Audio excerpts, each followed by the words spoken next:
அரசனாய் ஜனித்த அவர் Emmanuel என்னோடிருப்பாரே. உலகத்தின் ராஜா அவர், தூதர் போற்றும் தேவன் அவர், இம்மானுவேல் என்னோடிருப்பாரே. இம்மானுவேல் இம்மானுவேல் இம்மானுவேல் என்னோடிருப்பாரே. இம்மானுவேல் இம்மானுவேல் இம்மானுவேல் என்னோடிருப்பாரே. கிறிஸ்துவனுடைய பிறப்பின் நற்செய்தியை இந்த வருடம் எந்த ஒரு திருச்சபையிலாவது ஒரு கூட்ட ஜனத்துக்காவது அறிவிக்க வேண்டும் என்ற விருப்பமும் வாஞ்சியும் என்னிடத்தில் இருந்தது. அதுக்காக நான் ஜெபித்தேன். அசோக் பாஸ்டர் அவர்கள் மூலமாக யூடியூப்லையும் ஃபேஸ்புக்லையும் இதை பிரபலப்படுத்தும்படிக்கு ஒரு வாய்ப்பு கிடைத்தது. என்னை பிரபலப்படுத்தி கொள்ள அல்ல, கர்த்தர் எனக்கு கொடுத்ததான இந்த நற்செய்தியை பிரபலப்படுத்தும்படியாக, ஒரு சிறு கூட்ட ஜனத்துக்கு போய் அது சேரும்படியாக தேவன் ஏற்படுத்தி கொடுத்த இந்த வாய்ப்புக்காக ஆண்டவருக்கு நான் நன்றி செலுத்துகிறேன்.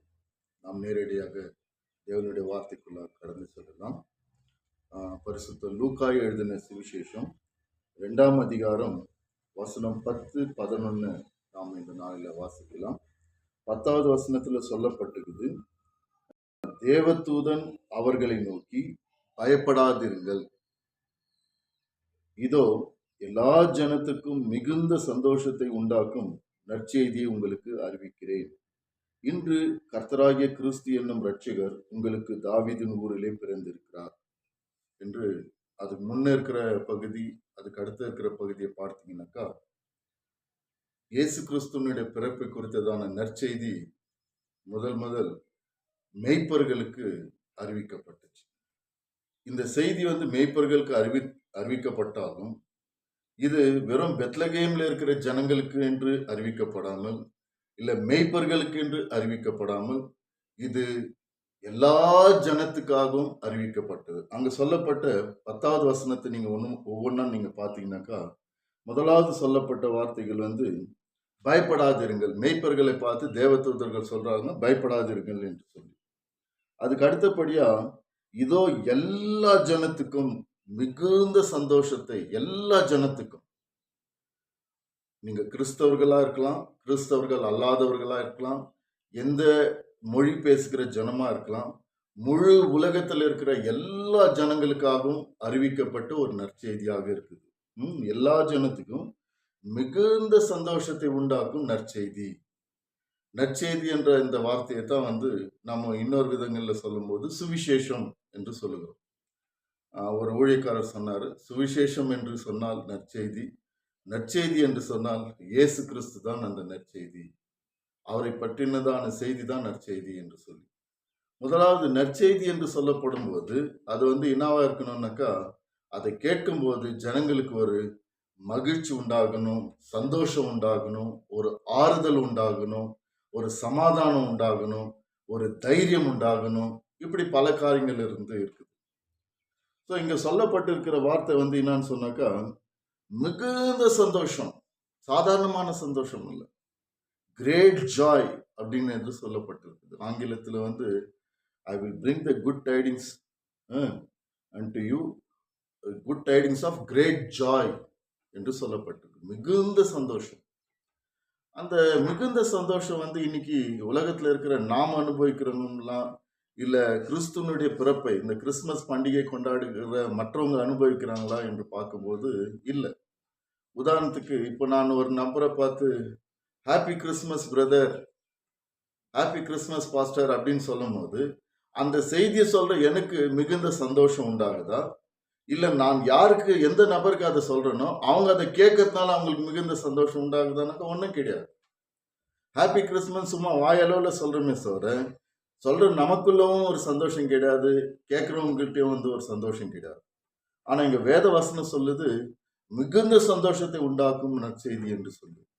எப்பொழுது நம்மளுக்கு மிகுந்த சந்தோஷம் உண்டாகிறது என்று நாம் பார்க்கும்போது ஒரு சில காரியங்களை நான் உங்களுக்கு சொல்றேன். லூக்கா எழுதின சுவிசேஷம் 15ஆம் அதிகாரத்தில் நீங்க பார்க்கும்போது அங்க 3 உவமைகளை சொல்லப்பட்டிருக்கு. காணாமல் போன ஆடு, காணாமல் போன வெள்ளிக்காசு, இளைய குமாரனை குறித்ததான நற்செய்தி அங்க உவமைகள், கதைகள் சொல்லப்பட்டிருக்கு.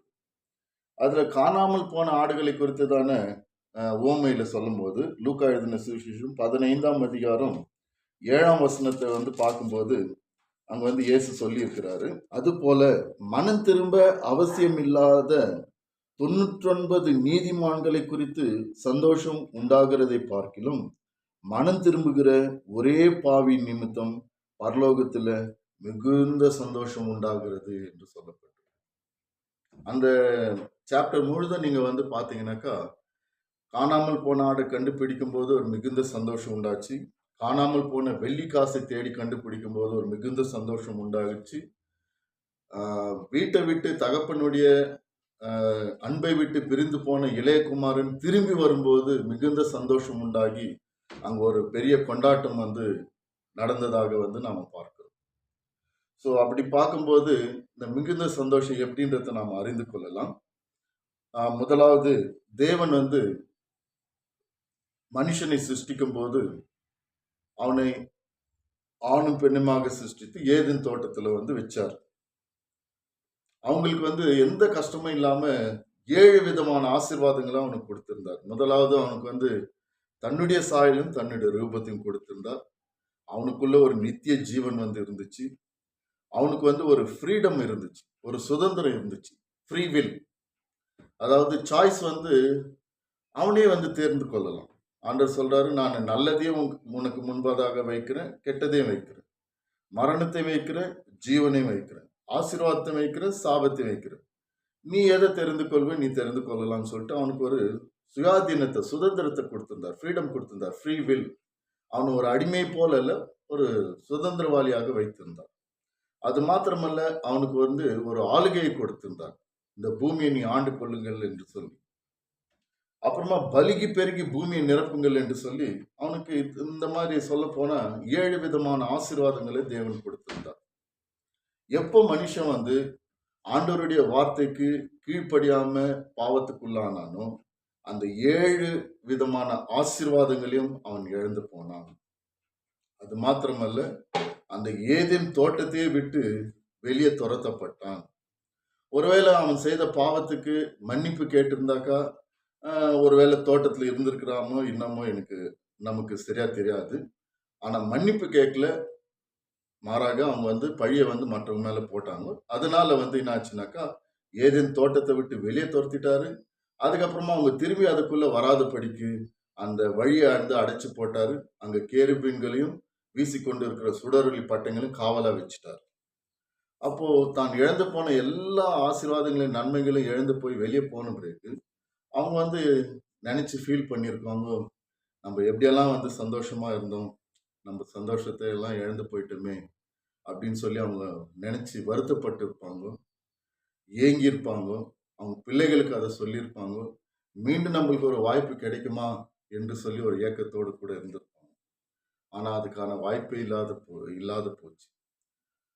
அந்த இழந்து போன அந்த நன்மைகளை ஆசீர்வாதங்களை கொடுக்கும்படிக்கு கர்த்தராகிய இயேசு கிறிஸ்து வந்து இந்த பூமியில பிறந்தார். இப்ப நம்ம கையில ஒரு செல்போன் இருக்குது, நம்ம அதை அதிகமா பயன்படுத்துறோம். திடீர்னு அது எங்கேயோ வச்சு காணாம போயிட்டு அதை தேடி கண்டுபிடிக்கும் போது நம்மளுக்கு எப்படி இருக்கும்னு சொன்னாக்கா, காணாமல் போன ஒன்றை நம்ம கண்டுபிடிக்கும் போது நம்மளுடைய சந்தோஷம் சாதாரணமான சந்தோஷம் இல்லாம மிகுந்த சந்தோஷமாக இருக்கும்.